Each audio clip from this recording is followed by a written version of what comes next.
Baik, perkenalkan nama saya Hizky Raintung dari kelas 5T4 dengan NIM 230241112 dengan mata kuliah Artificial Intelligence.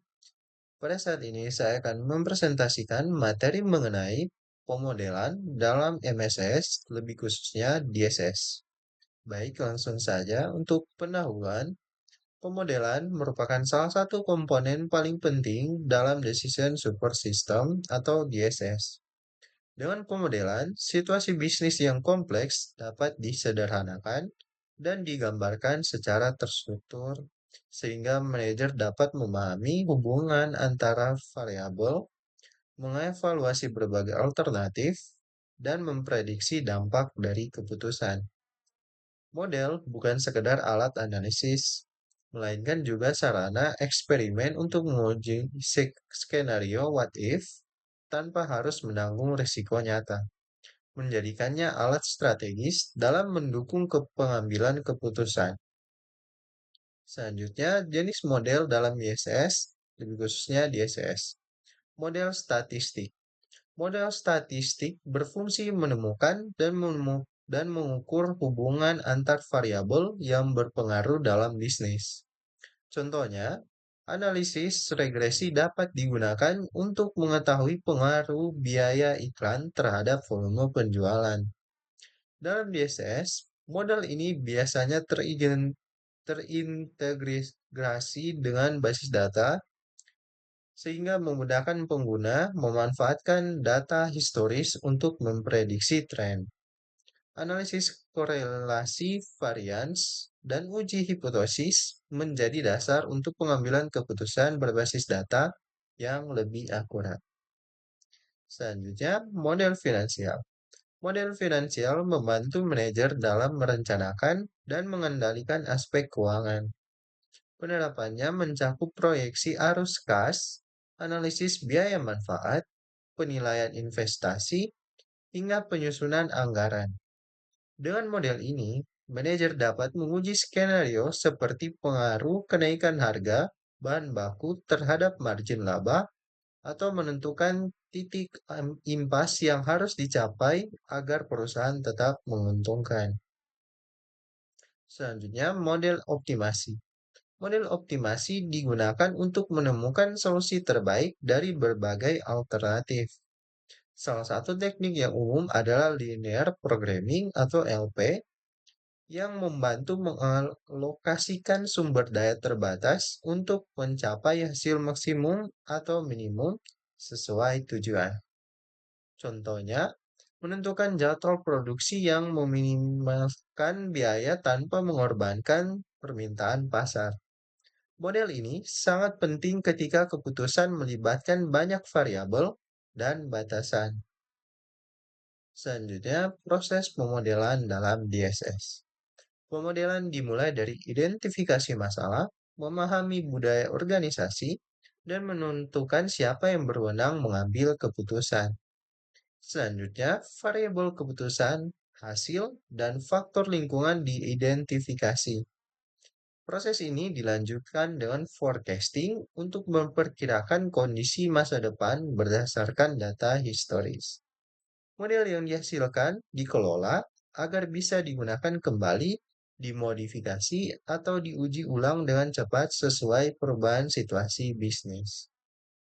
Selanjutnya, kategori proses dan teknik pemodelan. DSS menggunakan berbagai pendekatan seperti optimalisasi dengan sedikit atau banyak alternatif, optimasi melalui rumus analitik, simulasi, heuristik, dan model prediktif.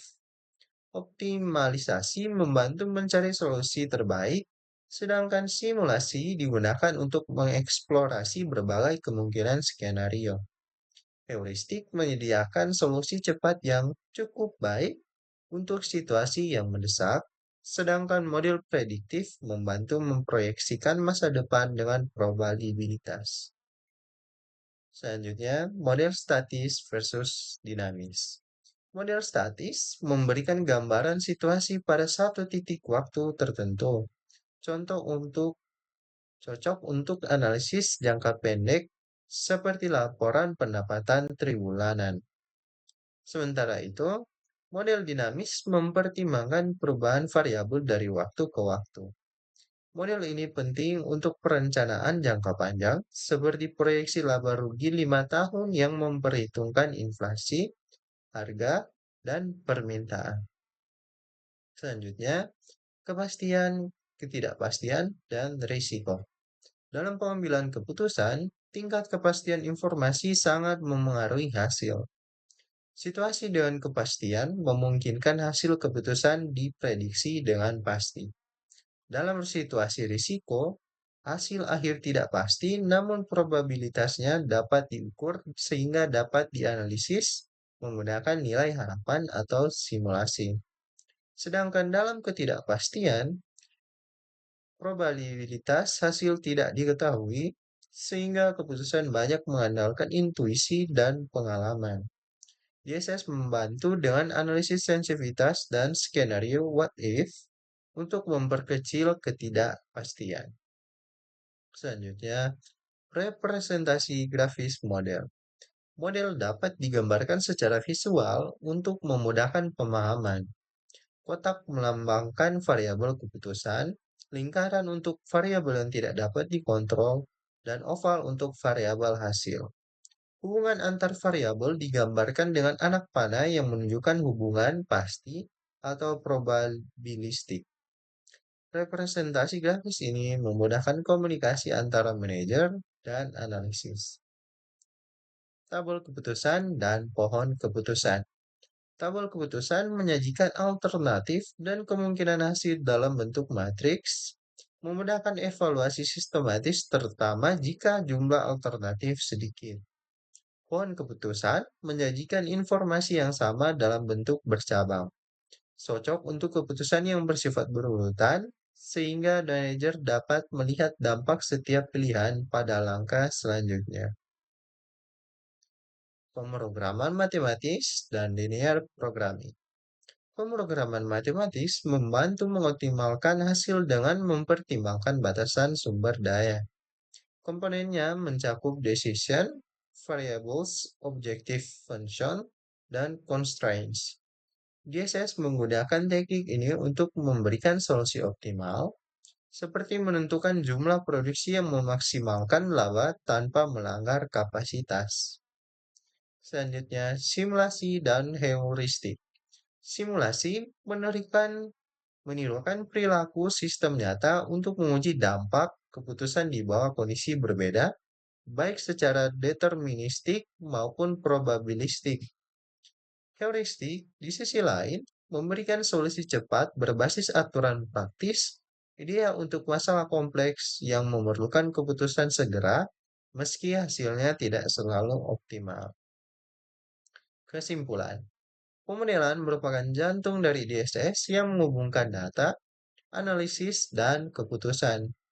Dengan memanfaatkan model statistik, finansial, optimal, simulasi, dan heuristik, manajer dapat membuat keputusan yang lebih rasional, efisien, dan berbasis data. Hasilnya, organisasi menjadi lebih siap menghadapi ketidakpastian lingkungan bisnis dan lebih percaya diri dalam memahami strategi terbaik. Sekian presentasi dari saya. Terima kasih.